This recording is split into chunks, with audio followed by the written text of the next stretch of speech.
Нароиха се супер много лайнкоин канали и шиткоинари, които пропагандират лайнокоиномислието.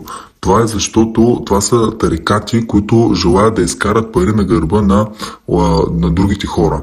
Да получават някакви бонуси от самите собственици на пирамиди, които в крайна сметка лъжат от крайния потребител, от някакви млади момчета, които виждат безперспективността да изкарат някакви пари по-сериозни и търсят бързи печалби, и въз основа на тяхния гръб и на тяхната алчност те желаят да изкарат някакви пари. Това абсолютно не създава никаква стойност нито за обществото, нито за тях. Дори когато те, ако случайно изкарат пари от някакъв шиткоин, лайнкоин проект, това са за пари, които ще им погубят живота. Защото те ще тръгнат да търсят следващата пирамида, следващото голямо избухване, и всъщност целият живот е една низ от глупост и низ от нещастие. Така че шиткоин мисленето е брутално погубващо. И нещо да кажа изключително важно.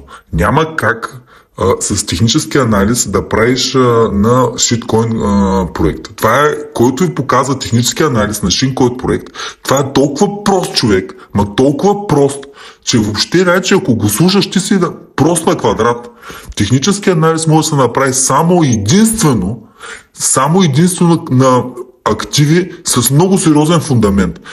Активи без фундамент и без технически анализ, ти се едно си ходиш на някаква врачка да ти бай и да ти хвърля на боб и да ти гледа на кафе. Това значи си толкова си прост, че просто няма на къде повече. Разбираш, смисъл да си удари от дъното на даната. Ако въобще гледаш технически анализ на шиткоин, на лайнкоин канали, такива, които нямат никакъв фундамент.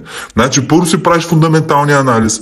Ако фундаменталният анализ ти е солиден, тогава може въобще да гледаш за технически анализ. Технически анализ не се прави на нещо, което е лайно.